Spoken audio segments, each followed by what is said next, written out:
Here we have the 2023 Ridge Grenache Blanc from Paso Robles. This is a blend of 3 white Rhone varietals. We have Grenache Blanc at 84%. We have Picpoul in the blend at 14%. And then we have just 2% Roussanne. These varieties really play well together. They balance each other out in a way. So, for instance, the Grenache Blanc is lending just pure exotic ripe fruit. The Picpoul is bringing a beautiful fresh acidity to the wine. And the Roussanne lends a gorgeous viscosity to the mid-palate. Not only is this made from 3 varietals, but it's also coming from 3 different vineyards within Paso Robles. And now these 3 vineyards are Halter Ranch Vineyard, Fossil Creek Vineyard, and Adelaida Vineyard. And these vineyards are scattered throughout the entire AVA of Paso Robles. So it really is a true representation of the growing area.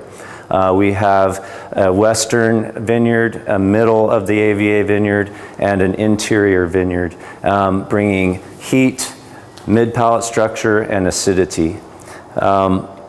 Now, vinification-wise, what we do is we bring this wine in as whole clusters, put it into the press as whole clusters, gently squeeze until we get this beautiful color. I'll taste off at the pan to decide when to stop the press. It's typically a very low and slow cycle on the press, similar to what champagne houses use.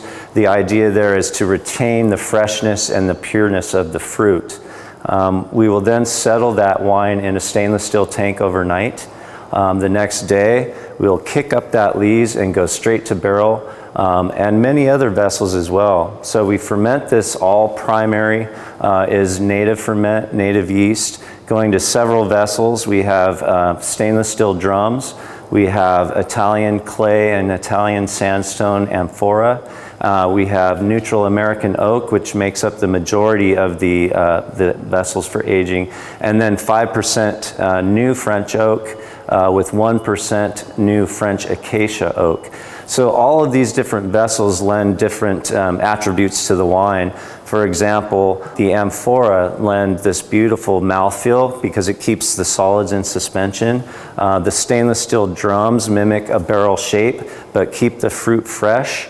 And then the American oak, of course, we're stirring the lees throughout the malolactic process. That lends for a balanced, fruit-forward, body-driven wine. Because of all of these aspects that I've mentioned, the 3 vineyards, the 3 varietals, Paso Robles is riddled with limestone soils. And what that does is it lends to the minerality to the wine. So you add that component to all of the others I mentioned, and you get this beautiful example of a Grenache Blanc blend. To me, I get beautiful, fresh, and exotic ripe fruit characters such as papaya, mango, even pineapple. There's a bit of dried apricot in the nose, which I really love. And then on the palate, it enters very fresh, but it still has this weight because of the lees stirring and the amphoras that I mentioned. And then it just finishes so long and juicy because of that Picpoul and the limestone soils. Gosh, I hope you guys enjoy it as much as I do. Cheers.